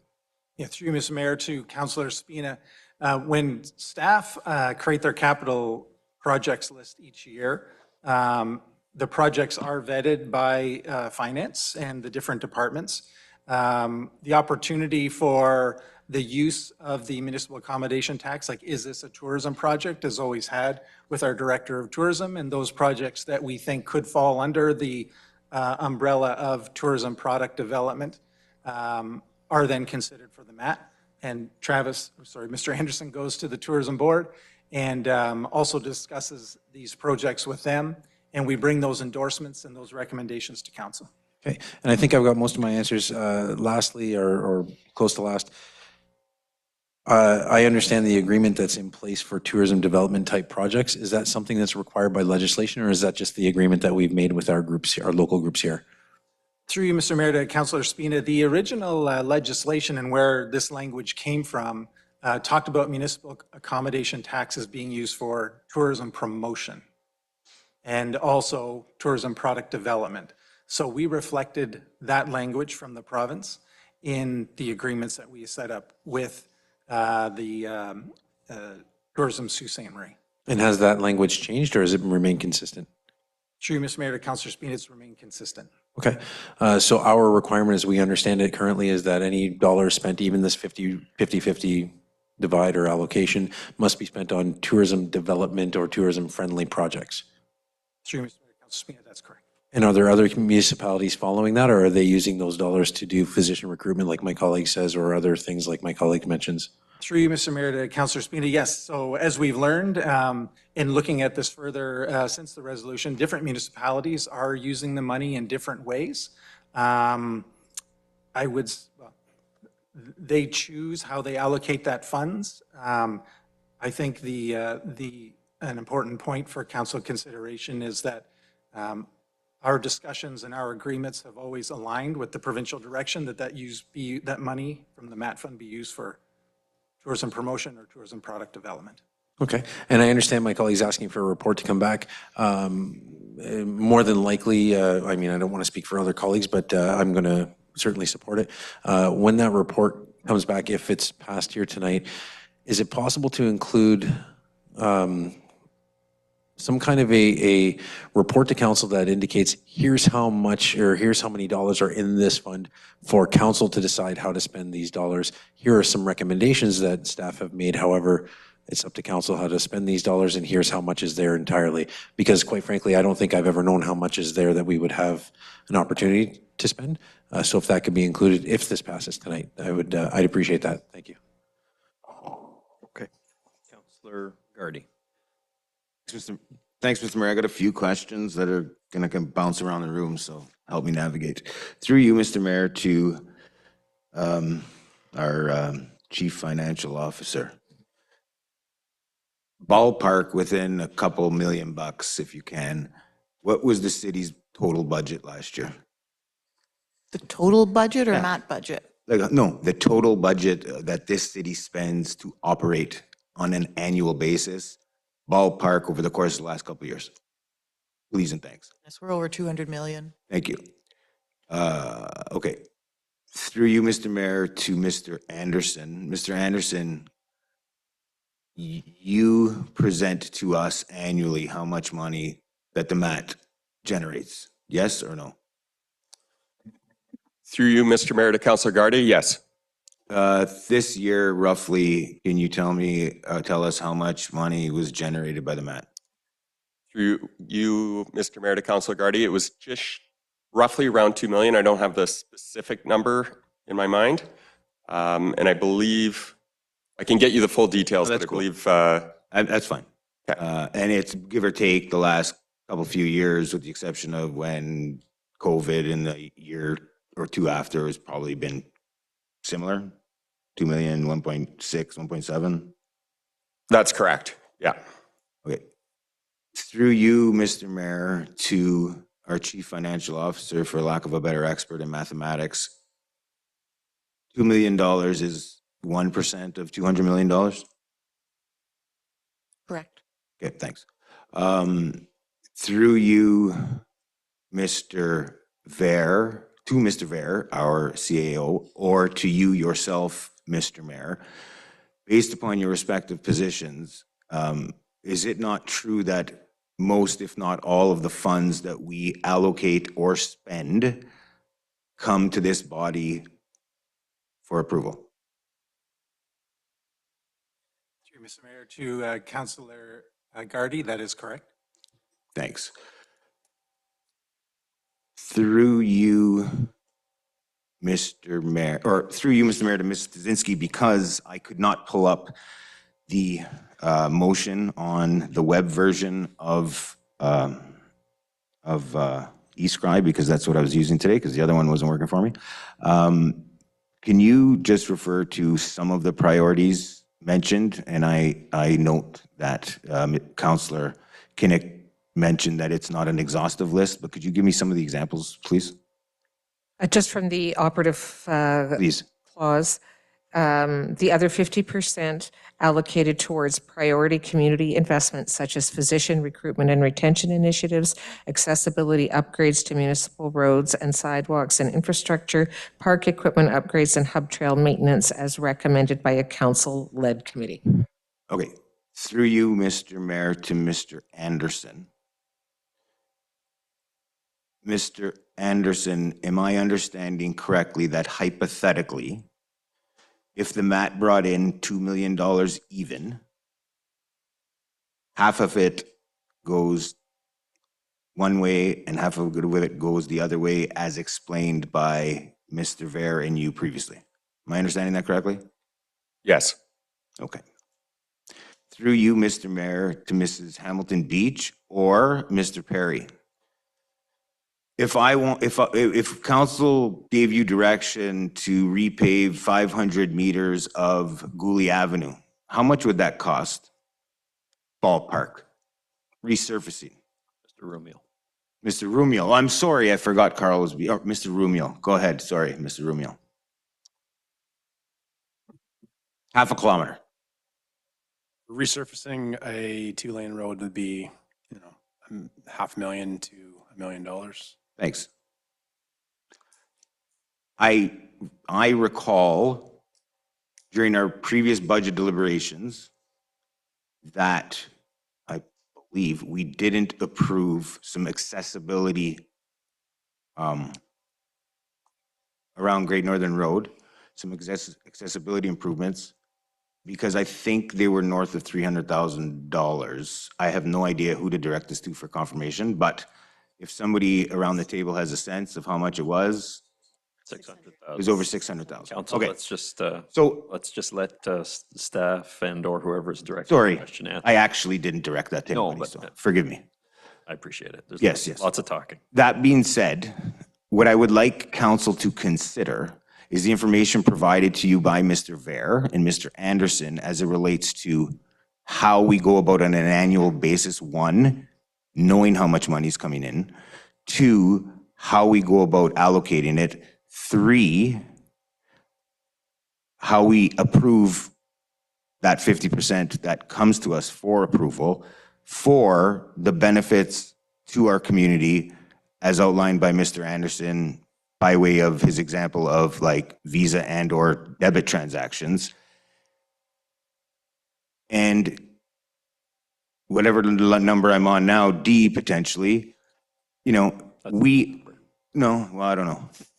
Obviously, I had to use my calculator for something earlier. I'm not great with numbers, but if you reflect on the answers to several questions, whether they be from the proponent and or people who may not necessarily think they're supporting it or who are looking for clarification, I think it's very evident, one, that the money's spent as it relates to an MOU. Two, there aren't a heck of a lot of other departments or parts of this community where we ask for such in-depth information and want to exert some authority and or alleged expertise that we might have in a designated field, i.e. engineering. So I'm not sure why we would do it to tourism. So for those reasons, I don't think that this is a wise decision. I don't think it's a wise use of staff time. And I have one final question through you, Mr. Mayor, to Mr. Ver and or Mr. Anderson. As it relates to that MOU, is there a timeline for which it is reviewed and or renewed? Sorry about that. Through you, Mr. Mayor, to Councillor Gardy, we've been looking into that, and I believe Mr. King has reviewed that and has the answer to that question. Through you, Mr. Mayor, to Councillor Gardy, the renewal is annual, so it renews on an annual basis upon 90 days notice. You're looking at July 31st, 2021 for the renewal of the MOU. So you'd be a little late this year to cancel the renewal. Okay, so one second. So July 31st, 2026, is that what was that? Renews annually, but it started July 31st, 2021. So we're coming up on a. So we're within the 30, we have to give them 30 days as a minimum? 90 days. 90 days is the minimum, so we're coming upon it. We're past it. We're past it. Yeah, that's what I mean. Yeah, we're quickly coming upon July 31st, so that doesn't apply. So would an opportune time be to kind of have some sort of discussion about this MOU, be sometime potentially leading up to the budget next year, if that's what somebody wanted to do around here? I'm of the opinion that, tourism is for tourism, and Mr. Anderson had mentioned a couple of things I was going to mention, is that many of the dollars are already spent on infrastructure to support tourism, i.e. the kayak launch, as you mentioned. So I'm not supporting this. I don't know that it would be wise to support it. And I'm asking that you do not support it for the reasons I hopefully articulated with all my questions. And thanks for taking the time and exercising your patience with me. Thank you, Councillor Gardy. Councillor Hollingsworth? Thank you, Mayor and everyone. A lot of the questions have clarified. I think if it's fair to say that up to this point, council may have been in muddy waters to fully understand and appreciate how this money is allocated, if that's a fair comment. And I think we had some healthy discussion to basically walk away that technically we as council could say that other 50% technically could be allocated to another area of the city, from my understanding. Up to this point, as Mr. Anderson has pointed out very clearly, that it has gone towards infrastructure. That happens to be under the umbrella of tourism, but it still is helping tourism and infrastructure. So having said that, it sounds like this particular resolution that our colleague is asking for, I believe it sounds like he is asking that we as council have more say on that 50% and how that 50% is being used. And in all fairness, it sounds like staff have come to us and said, you do have the opportunity, but it has been quite muddy. So therefore, this discussion tonight has been very healthy, and I think it really has clarified a lot of key points that some of us may not have been aware of. So, so I really don't have any further questions, except that I just want to emphasize that our budget, as Ms. Shelley Shell has said, is about $200,000, but we also have to remember that approximately $200,000, a lot of it's for social services, for Algoma Public Health and Police Board. So I can appreciate my colleague is trying to find money to go towards our roads and physician recruitment and other priorities. And in all fairness, he is looking for some pots of money to look for helping these other priorities. I would like to suggest that when it comes to budget, that we have a more of a clear discussion. And now that we're that 50% can be used for tourism or non-tourism, I don't think we need to really pass this resolution. I think closer to budget time, we can be aware of it and have a more fruitful conversation. And so in all fairness, I'm not going to support this, knowing that we are now well educated on this, if that's fair. Thank you.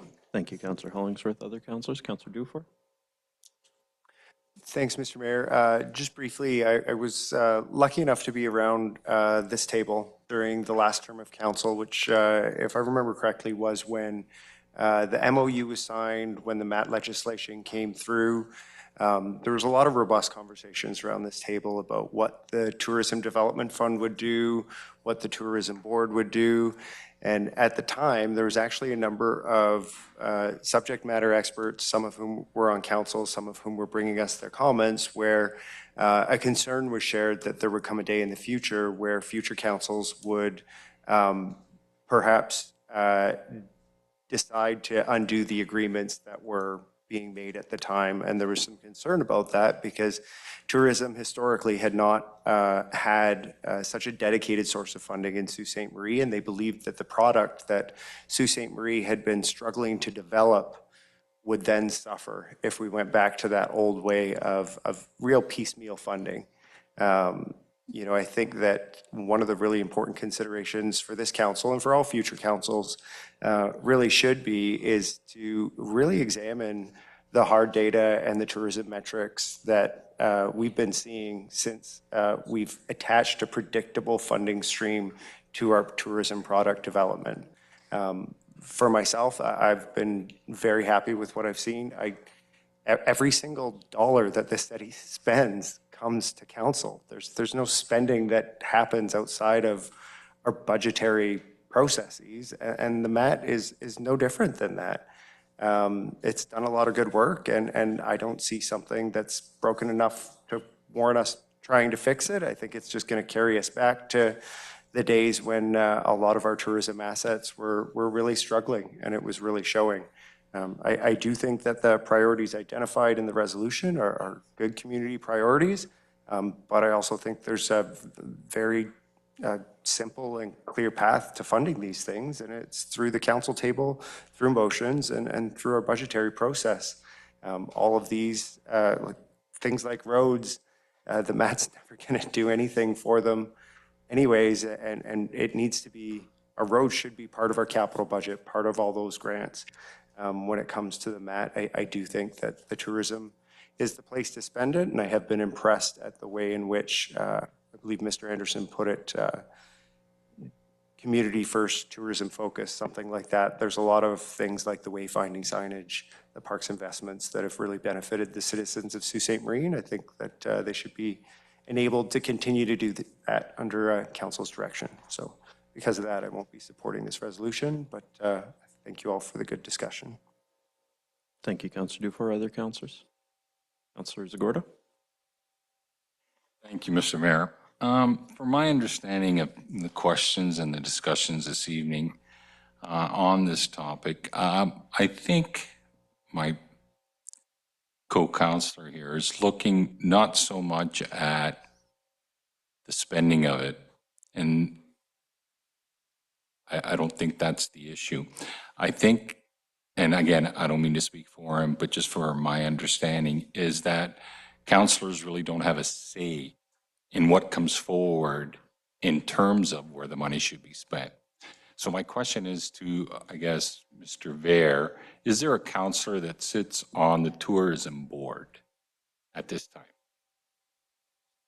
Through you, Mr. Mayor, to Councillor Zagordo, there's no councillor on the tourism board. The recommendations for that fund come from the tourism staff through the tourism board and then are presented to council. Mr. Anderson? Through you, Mr. Mayor, to Councillor Zagordo. So I just want to clarify something, because the conversation tonight has stemmed on the city funds, which Tourism Sault Ste. Marie, we typically present the planned projects, but they don't have final approval over.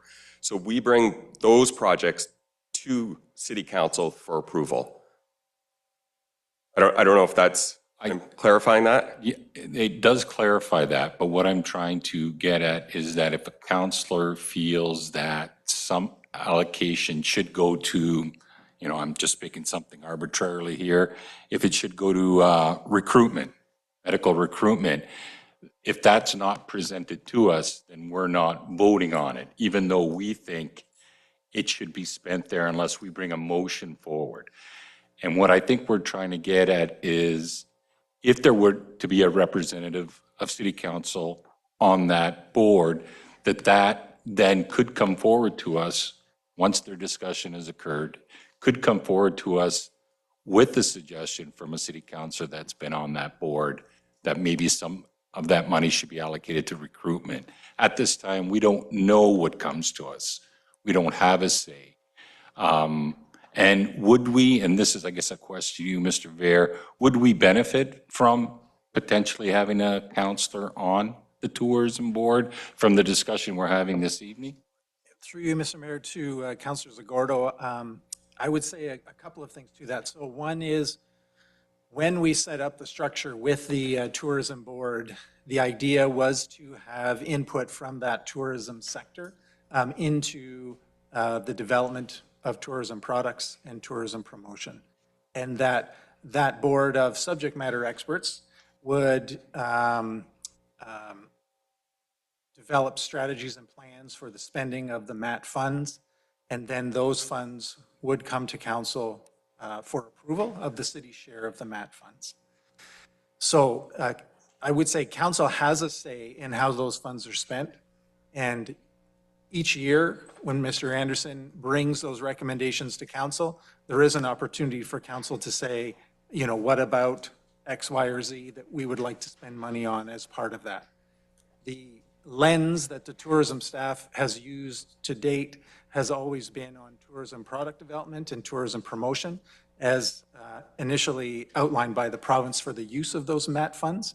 And I think they've done a good job in being creative with those tourism dollars to benefit the community. And some of the examples people gave today, wayfinding or, trail development in the community, et cetera. Kayak docks, those things have benefit to the community, but still aligned with tourism. The other thing I wanted to mention and remind council is that the tourism nonprofit has no staff. So that their funds that they receive, their 50% of the funds, are spent based on recommendations of our tourism team to the board.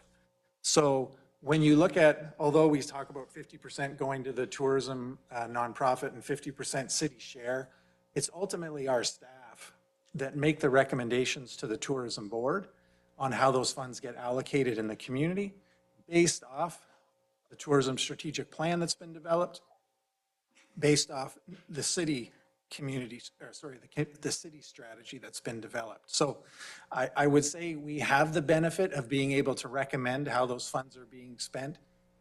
Those plans are presented to council and then council approves them. There is opportunity for council input into how those funds are spent when those recommendations are being made to council. Thank you. Councillor Venezuela. I'm just going to be brief, and I was part of the council of the time when we brought forth the MAT, is that with the Tourism Development Fund, it's not just ideas or recommendations that staff are giving, it's an application process. So I think that's the one thing that has been remiss here. It's an application process under two streams, product development and events. There's criteria, there's eligibility, there's ineligible. So it's not just that, hey, I'm going to do this event, and Mr. Anderson says, yeah, I think it's a great idea. I'm going to bring it forth to council. There is an application process that gets vetted. And I think that's the one key piece that's been amiss here this evening, is that it's not arbitrary. There is due process and checks and balances. And due diligence is done from those applications, just like with arts and culture that we approved this evening, not me. So I think that's an important point for all of council to know, but also the public that's listening right now. It is an application process that does get vetted for eligibility and criteria and graded, and then it comes to us. So I am not supporting this tonight.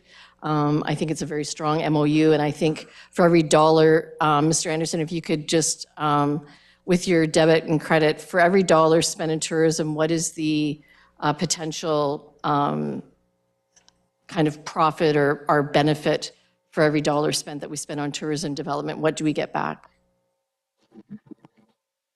Through you, Mr. Mayor, to Councillor Venezuela.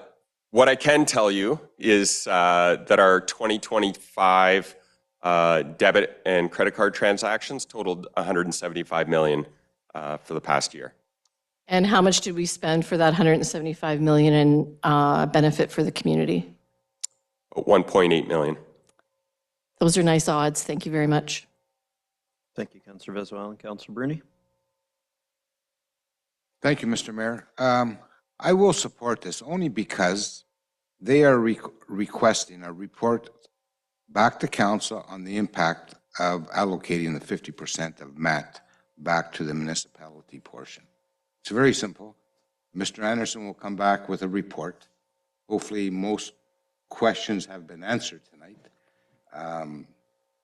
But anytime council is spending money, we have to approve it. Whatever comes to us, we have to approve it. But I would be acceptable to a report back and then go from there. What's the impact if you don't receive the 50%, or if council is going to take 25% of your 50%? You understand? And I think we can move forward on this. I mean, we spoke on it on 44 minutes, which is great dialogue, but we need to move. Thank you, Councillor Bruni. Councillor Scott. Thank you, Mr. Mayor. Mr. Bruni summed up part of my comments. I was just going to say there's nothing stopping if we even proceeded beyond the report with a council-led committee from giving that money to the exact same places it's going to go. It's just that time and time again, we hit a time at budget and we're always crunched, or somebody pulls out of physician recruitment and then we need to find funding for that. It's just almost like it's funding that's available. Other communities are using it. It was just a report back to see what it would look like if we tried to use it that way. That was the intent behind it, I thought. Pretty harmless, but I just wanted to make sure that the intent was there for the rest of the councilors. Thanks. Thanks, Councillor Scott. So I can appreciate why this has engendered so much debate. I think there has been definitely a lack of clarity on the legislated requirement for the money from staff to council over the course of the period that we've been sitting, and probably since the beginning of the MOU. It was always, I think, conveyed to us that 50% went to the tourism board for their decision-making based on our staff's recommendation. 50% came to council and was legislatively required to be spent on tourism development and tourism marketing and promotion initiatives.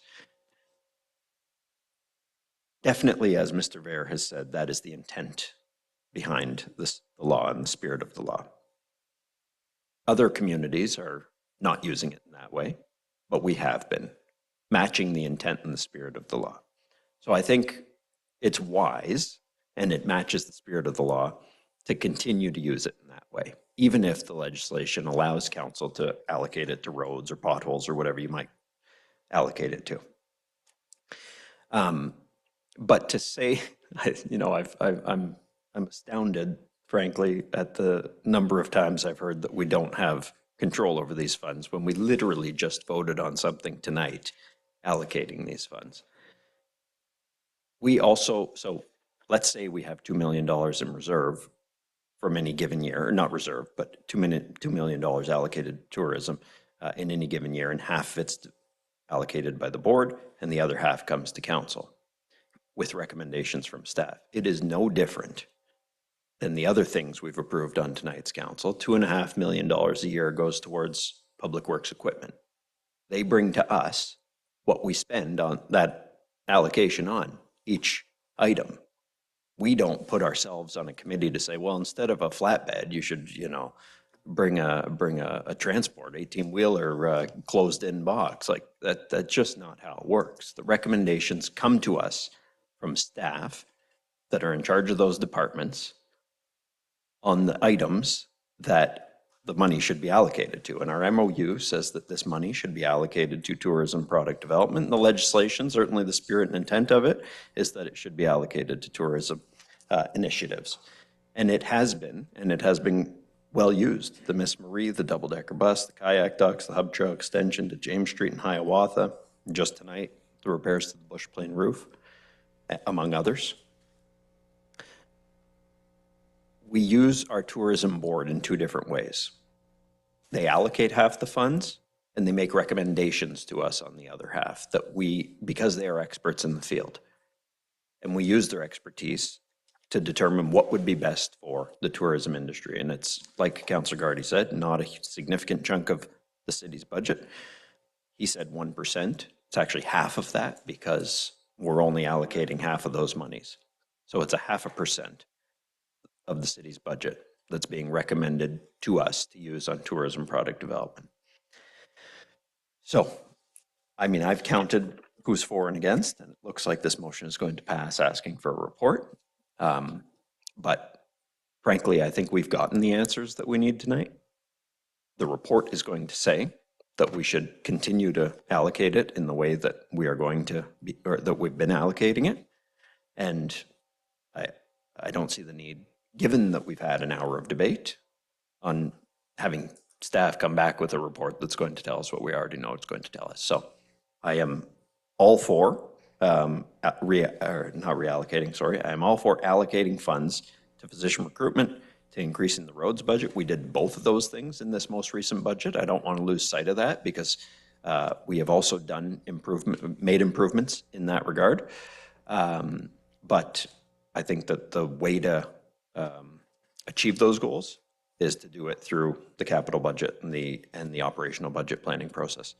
And so I don't think that we need to be picking from other areas of the municipal operations to fund just because we have the legislative right to do so, when the clear intent behind that legislation is that we use it for tourism programming and marketing and development. So I don't support it. And with that, we can have a vote on the matter. All in favor? Opposed?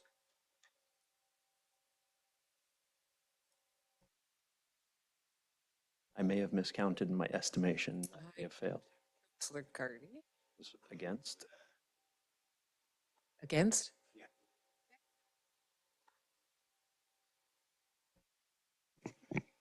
That motion fails on a vote of 6 to 5. Those voting in the affirmative are Councillor Bruni, Councillor Scott, Councillor Zagordo, Councillor Kinnick, and Councillor Spina. In the negative, Councillor Caputo, Councillor Gardy, Councillor Dufour, Councillor Vezo-Allen, Councillor Hollingsworth, and Mayor Shoemaker. Okay. On to high-speed broadband motion. This is a motion by Councillors Gardy and Scott, whereas reliable high-speed broadband internet is an essential utility required for modern economic participation, remote work, equity in education, and emergency communications. And whereas certain residential pockets within the western extremes of Sault Ste. Marie, predominantly in the areas surrounding the Sault Ste. Marie Airport, including Pointe-au-Pin, Allagash Drive, and Red Pine Drive, continue to suffer from significant service gaps or a total lack of reliable high-speed internet infrastructure. And whereas the province of Ontario's Building Broadband Faster Act mandates accelerated deployment of high-speed infrastructure, and senior levels of government have made historic funding allocations to bridge the digital divide in Northern Ontario, notably through the joint federal-provincial Universal Broadband Fund and Infrastructure Ontario's Accelerated High-Speed Internet Program. And whereas public geospatial data maps utilized by senior levels of government often rely on aggregate telemetry that can misrepresent actual neighborhood level coverage, thereby leaving unserved local streets invisible to active broadband build-out contracts and subsidy programs. Now therefore be it resolved that staff be requested to identify potential partners who might conduct an audit of current high-speed internet availability within the western extremes of the city, focusing specifically on the pockets around, but not limited to Pointe-au-Pin, Allagash Drive, Pointe-des-Chênes Crescent, Red Pine Drive, and Point Louise Drive, to formally identify infrastructure gaps and report back to City Council with their findings, including estimated costs to conduct such an audit. Councillor Gardy. Thanks, Mr. Mayor. So this is something that Councillor Scott and I, and potentially the mayor's office, have heard about for a number of years as to why this particular part of our community suffers from a lack of high-speed broadband, which, in my opinion, considering how long this area has been established and how long different areas to the west of our community specifically have been in existence with permanent homes there, not just cottages, whether it be these or Cottage Lane or otherwise, that they don't have high-speed broadband, and quite frankly, it's unacceptable.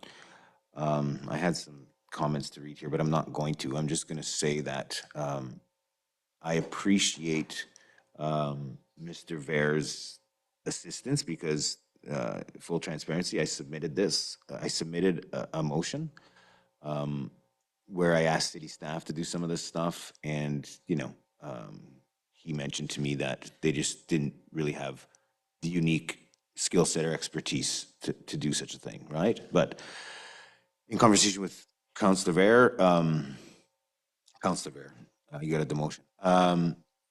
CAO Vair, we thought, or I thought, that we could see how much it could cost to get some of this information and then come back to council for it. It is very well known in the telecommunications, I don't want to say industry because the telecommunications companies wouldn't necessarily agree with me. But as the motion states, even if you take a look at maps that the CRTC provides, it will say, if you hone in on Sault Ste. Marie, that these western portions of Sault Ste. Marie have decent broadband coverage and speeds. And it's simply not true, because inevitably, whenever they receive funds and they invest them to build out the infrastructure they need to allow for such a thing, there are always pockets that get missed. And though they are captured in when you go to kind of look at what's been done around the country, quite frankly, but specifically areas in the west of our community, who, if you look at a map from the CRTC, will show that they have some not too bad broadband. A lot of them don't have any. To me, I think the internet is like a utility, and places around the world should treat it as such. It's kind of like water and heat and other things these days. So it's unacceptable that they don't have it. I'm going to keep my comments at that. Thanks. Thank you, Councillor Gardy. Councillor Scott, it is, I believe, right? Thank you, Mr. Mayor. Thank you, Councillor Gardy, for bringing this to me to second. It's something, like you mentioned, we've been dealing with for far too long. If you take a look at any of the major, Bell, Telus, Rogers internet maps, you put in an address from anywhere basically past the airport, and it will tell you that their internet's not available. I think a lot of the CRTC coverage maps come from the 5G options that people have, where you basically get no data at an exorbitant price, and it gets bottlenecked based on how many people are using it. It's really just not acceptable in a time when people need to attend medical appointments, contact family, or go to work virtually. It leaves a lot of the people out there with the only option of Starlink, and that's not really a moral decision that people want to make these days.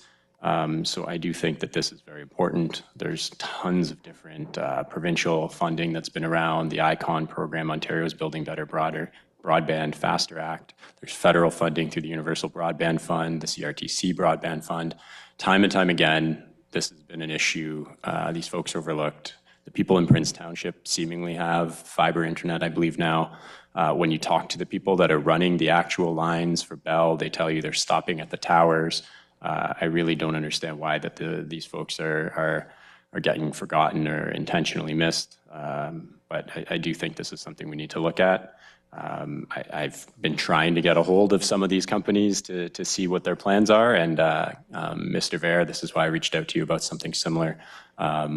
It's just I get the runaround, so it's very difficult. This is just something I think we need for the folks not just in the West End, but I do think that they're probably the most prominent individuals without broadband internet. So I'm very happy to bring this forward with Councillor Gardy, and hopefully we have your support, and maybe we can get some good work done with this. All right. Council, any questions? Seeing none, we can vote on the matter. All in favor? That carries.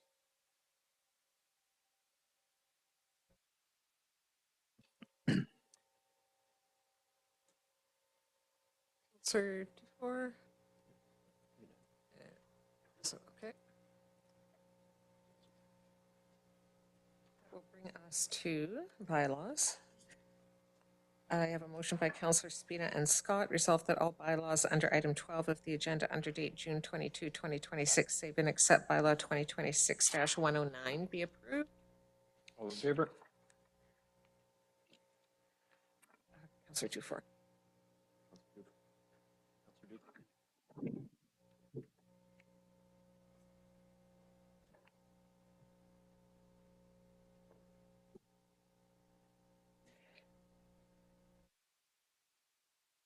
A motion by Councillors Spina and Scott, resolved that bylaw 2026-109 being a bylaw to deem not registered for purposes of subdivision control certain lots in the Sault Ste. Marie Park subdivision pursuant to section 50 sub 4 of the Planning Act be passed in open council this 22nd day of June 2026. All in favor? Carries.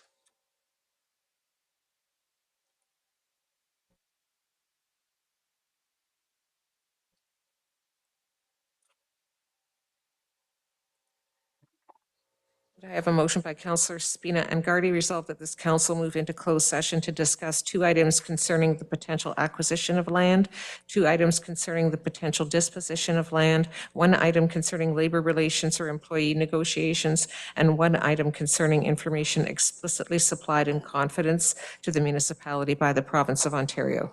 Further be it resolved that should the said closed session be adjourned, the council may reconvene in closed session to continue to discuss the same without the need for a further authorizing resolution. All in favor? Carries unanimous. And a motion by Councillors Hollingsworth and Gardy that this council now adjourn. All in favor? Carries unanimous. Thank you.